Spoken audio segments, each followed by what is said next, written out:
বিসমিল্লাহির রহমানির রহিম। ইন্নাল হামদালিল্লাহ ওয়াসসালাতু ওয়াসসালামু আলা রাসূলিল্লাহ ওয়া আলা আলিহি ওয়া সাহবিহি ওয়া মান ওয়ালা, আম্মা বাদ। শুরু হচ্ছে রমাদান বিষয়ক আলোচনার ২৪তম অধিবেশন। বিষয় জান্নাতবাসীদের গুণাবলী। আল্লাহ তাআলা যেন স্বীয় অনুগ্রহ করুণায় আমাদেরকে তাদের অন্তর্ভুক্ত করেন। সমস্ত প্রশংসা আল্লাহ রাব্বুল আলামিনের জন্য, যিনি সমস্ত সৃষ্টিকে অস্তিত্ব দান করেছেন এবং সুদৃঢ় ও নিখুঁতভাবে সৃষ্টি করেছেন, আর যিনি আসমান ও জমিনকে বিদীর্ণ করেছেন অথচ সেগুলো ছিল সংযুক্ত, যিনি স্বীয় প্রজ্ঞায় বান্দাদেরকে ভিন্ন ভিন্ন ভাগে বিভক্ত করেছেন, কাউকে সৌভাগ্যবান আর কাউকে করেছেন দুর্ভাগা, এবং যিনি সৌভাগ্যের জন্য সুস্পষ্ট কারণ নির্ধারণ করেছেন। আর যে অধিক মুত্তাকি সে সৌভাগ্যের পথ অনুসরণ করেছে, আর যে পরিণতির দিকে অন্তর্দৃষ্টি দিয়ে দেখেছেন এবং যা অধিকতর স্থায়ী সেটিকেই বেছে নিয়েছেন, আমি তারই প্রশংসা করি, যদিও তার যথাযথ প্রশংসা আদায় করা আমার পক্ষে সম্ভব নয়। আমি তারই কৃতজ্ঞতা জানাই, যিনি সর্বদা কৃতজ্ঞতা পাওয়ার যোগ্য। আমি সাক্ষ্য দিচ্ছি যে আল্লাহ সুবহানাহু ওয়া তাআলা ছাড়া সত্যিকারের কোনো ইলাহ নেই। তিনি একক, তার কোনো শরিক নেই। তিনি সকল মানুষের কর্তৃত্বের সর্বময় একচ্ছত্র মালিক। আর আমি আরও সাক্ষ্য দিচ্ছি যে মুহাম্মদ সাল্লাল্লাহু তাআলা আলাইহি ওয়াসাল্লাম তার বান্দা ও রাসূল, যিনি সৃষ্টি ও চরিত্রের দিক থেকে মানব জাতির মধ্যে সর্বোত্তম। আল্লাহ রাব্বুল আলামিন সালাতু সালাম বর্ষিত হোক তার উপর, তার সাহাবাই কেরাম এবং কিয়ামত পর্যন্ত এ পথের প্রতীক যারা আসবে সকলের জন্য।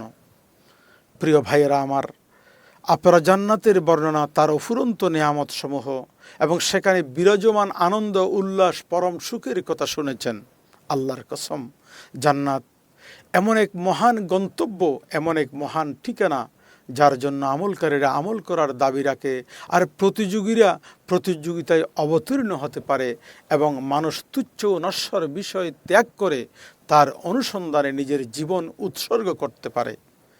আর যদি আপনারা জানতে চান জান্নাত লাভের জন্য কী আমল প্রয়োজন এবং কোন পথ সেখানে পৌঁছে দেবে, কোন কার্যক্রমের মধ্য দিয়ে সেটা লাভ করা যাবে, আল্লাহ তাআলা সুস্পষ্ট বর্ণনা করেছেন সেই ওহীর মাধ্যমে, যা তিনি তার সর্বশ্রেষ্ঠ রসুলের উপর অবতীর্ণ করেছেন। আল্লাহ সুবহানাহু ওয়া তাআলা ইরশাদ করেন, আর তোমরা দ্রুত অগ্রসর হও তোমাদের প্রতিপালকের ক্ষমা ও সেই জান্নাতের দিকে, যার বিস্তৃতি আসমানসমূহ ও জমিনের সমান,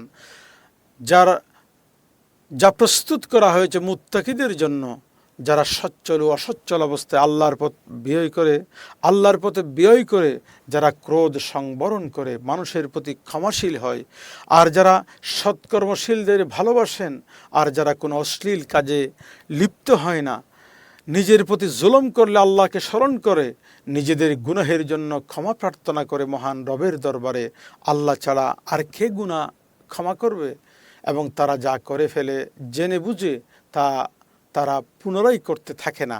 আর এগুলোই হলো জান্নাতবাসীদের কয়েকটি মহান গুণাবলী। নিম্নে এ বিষয়ে বিশদ আলোচনা করার প্রয়াস পাব। ১ নম্বর গুণাবলী, জান্নাত পাওয়ার জন্য অন্যতম যে গুণাবলী সেটা হচ্ছে মুত্তাকি হওয়া, আল্লাহ ভীরু হওয়া, আল্লাহকে ভয় পাওয়া। মুত্তাকিরা তারা যারা আনুগত্য ও সওয়াবের আশায় আল্লাহ রাব্বুল আলামিনের আদেশসমূহ পালন করার মাধ্যমে আল্লাহর শাস্তি থেকে বাঁচতে সতর্কতা অবলম্বন করে, নিজেদের প্রতিপালকের ভয় করে, আর তিনি যা নিষেধ করেছেন তা পরিত্যাগ করে তার ভয়ে শাস্তির আশঙ্কায়। দ্বিতীয় গুণ হলো সচ্ছল ও অসচ্ছল অবস্থায় ব্যয় করা, আল্লাহর রাহে খরচ করা। তারা আল্লাহ রাব্বুল আলামিন যে সম্পদ ব্যয়ের নির্দেশ দিয়েছেন তা যথাযথভাবে ব্যয় করে, যেমন যাকাত, সাদাকা দেয়, আর আত্মীয় স্বজন যাদের উপর তাদের অধিকার রয়েছে তাদের জন্য ব্যয় করে, আল্লাহর পথে জেহাদ ও কল্যাণমূলক সকল কাজে সুখ দুঃখে ব্যয় করে, সুখ সমৃদ্ধি যাদেরকে ধন সম্পদের প্রতি অতিরিক্ত আসক্ত বা কৃপণ বানায় না, আবার কষ্ট অভাব তাদেরকে ভবিষ্যৎ প্রয়োজনীয়তার দুশ্চিন্তায় সম্পদ আঁকড়ে ধরায় না। তৃতীয় নম্বর জান্নাতবাসীদের যে গুণাবলী, ক্রোধ সংবরণ করা, রাগকে সংবরণ করা।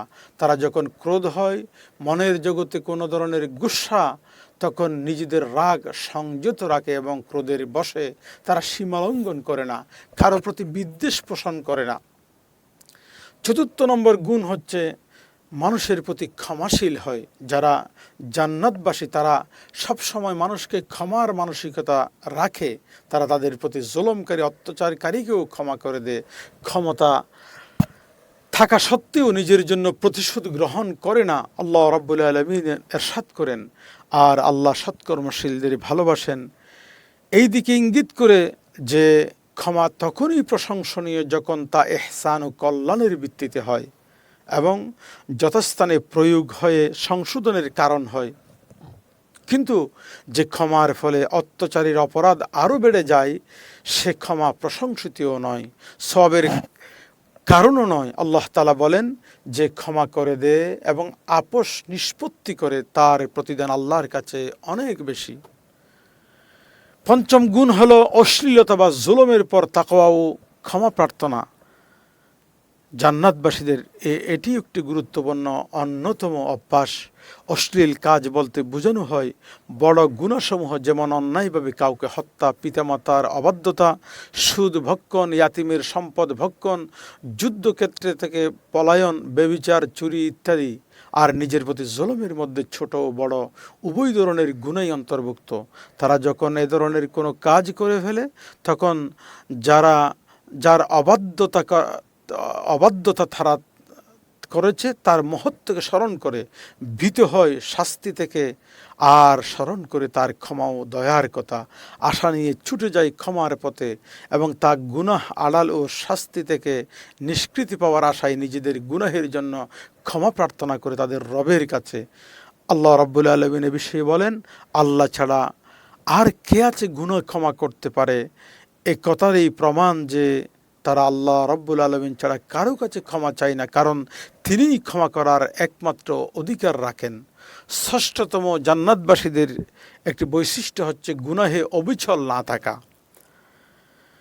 তারা জেনে বুঝে গুনাহের উপর অটল থাকে না, বরং তারা যার অবাধ্যতা করেছে তার বড়ত্ব সম্পর্কে জানে তার ক্ষমা কত নিকটবর্তী, তাই তারা দেরি না করে গুনাহ ছেড়ে দেয় এবং তওবা করে, কারণ জেনে বুঝে গুনাহে অবিচল থাকা ছোট গুনাহকেও বড় গুনাহেতে পরিণত করে এবং মানুষকে ধীরে ধীরে ভয়াবহ পরিণতির দিকে ঠেলে দেয়। আল্লাহ তাআলা বলেন, নিশ্চয়ই মুমিনরা সফল হয়েছে যারা নিজেদের সালাতে ভীত অবনত, যারা অসার কর্মকাণ্ড থেকে নিজেকে পরহেজ করে, যারা যাকাত আদায়ে থাকে সক্রিয়, যারা নিজেদের লজ্জাস্থানকে রাখে সংরক্ষিত, নিজেদের স্ত্রী বা অধিকারভুক্ত দাসী ছাড়া, এতে তারা নিন্দিত হবে না।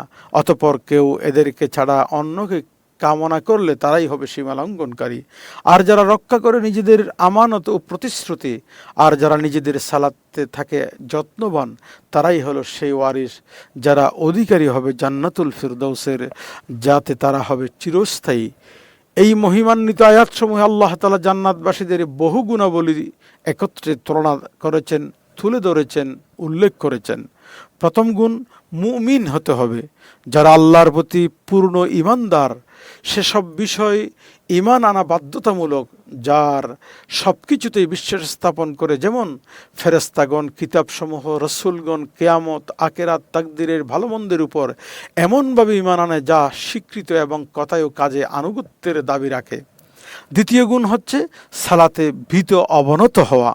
যখন তারা সালাত আদায় করে, তাদের হৃদয়কে তারা প্রস্তুত করে খুশু হুদুর মধ্য দিয়ে সালাত আদায় করে, অঙ্গ প্রত্যঙ্গ স্থির রাখে, আল্লাহর সমীপে দাঁড়ায়, আল্লাহর সঙ্গে কথোপকথন করে, তার স্মরণে মত্ত হয়ে তার নৈকট্য লাভ করে, দোয়ার মাধ্যমে তার শরণাপন্ন হয়, প্রকাশ্য অপ্রকাশ্য সর্বাবস্থায় আল্লাহ জাল্লা ফি উলাকে ভয় করে।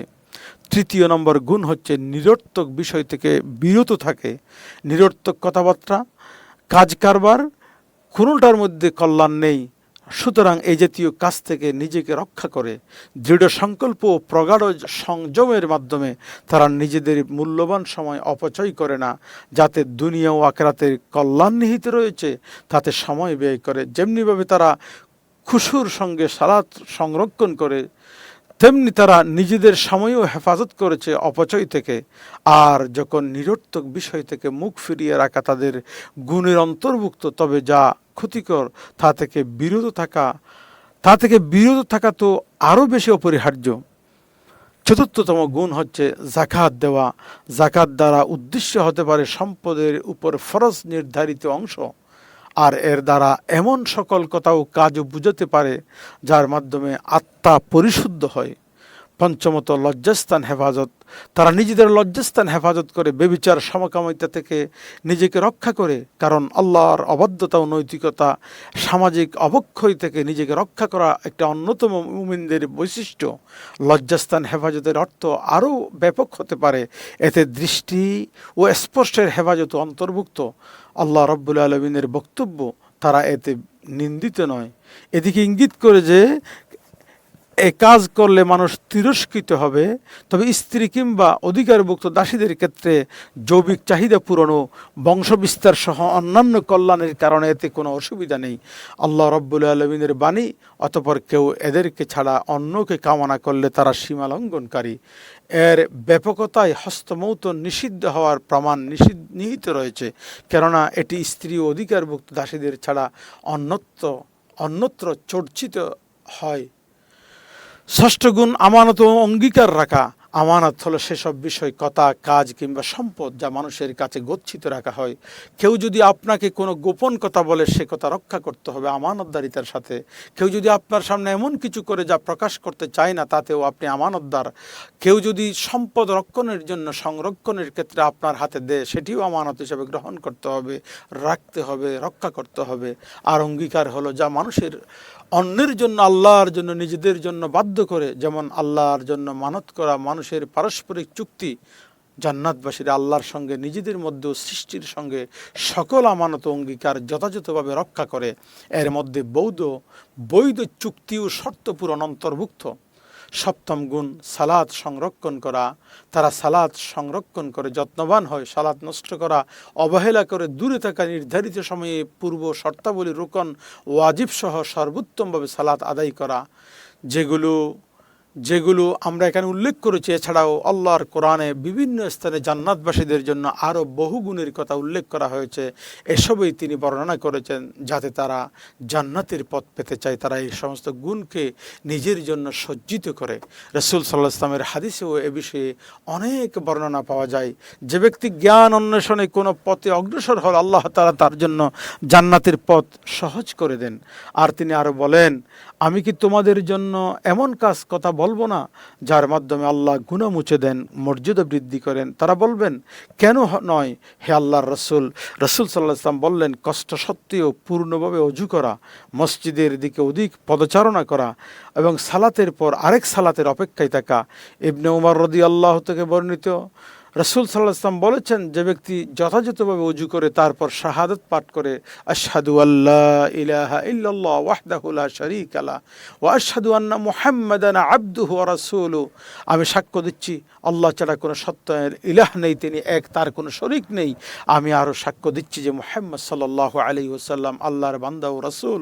তার জন্য জান্নাতের 8টি দরজাই উন্মুক্ত করে দেওয়া হবে, যেটি দিয়ে ইচ্ছে সে প্রবেশ করবে। উবাদা ইবনে সামিত রাদিয়াল্লাহু থেকে বর্ণিত হাদিস, আল্লাহর নবী বলেন, আল্লাহ তাআলা বান্দাদের উপর 5 ওয়াক্ত সালাত ফরজ করেছেন। যে ব্যক্তি এগুলো আদায় করবে, এগুলোর মধ্যে কোনো সালাত হালকা জ্ঞানে ছেড়ে দিবে না, তার জন্য আল্লাহর ওয়াদা হলো তিনি তাকে জান্নাতে প্রবেশ করাবেন। সৌবান রাদিয়াল্লাহু থেকে বর্ণিত, রাসূল সাল্লাল্লাহু আলাইহি ওয়াসাল্লাম বলেছেন, কে আছে এমন আমলের কথা জিজ্ঞেস করলেন, এমন একটি আমলের কথা জিজ্ঞেস করলেন যার মাধ্যমে আল্লাহ তাআলা তাকে জান্নাতে প্রবেশ করাবেন। তখন রাসূলুল্লাহ সাল্লাল্লাহু আলাইহি ওয়াসাল্লাম বললেন, তুমি আল্লাহর জন্য বেশি বেশি সিজদা করো, কেননা তুমি যখন আল্লাহর জন্য একটি সিজদা করবে, আল্লাহ তাআলা এর বিনিময়ে তোমার মর্যাদা এক ধাপ বৃদ্ধি করবেন, তোমার একটি গুনাহ মাফ করবেন। উম্মে হাবিবা হতে বর্ণিত, রাসূল সাল্লাল্লাহু আলাইহি ওয়াসাল্লাম বলেন, যে ব্যক্তি প্রতিদিন ফজরের বাইরে 12 রাকাত নফল সালাত আদায় করে, তার জন্য আল্লাহর জান্নাতে একটি ঘর নির্মাণ করা হবে। মুআয ইবনে জাবাল রাদিয়াল্লাহু থেকে বর্ণিত হাদিস, এমন একটি আমলের কথা জানান যা আমাকে জান্নাতে প্রবেশ করাবে, জাহান্নাম থেকে দূরে রাখবে। রাসূল সাল্লাল্লাহু আলাইহি ওয়াসাল্লাম তাকে বললেন, তুমি একটি বড় বিষয় জিজ্ঞেস করেছ, কিন্তু বিষয়টি আল্লাহর জন্য, আল্লাহ যার জন্য সহজ করেছেন তার জন্য নিশ্চয়ই সহজ।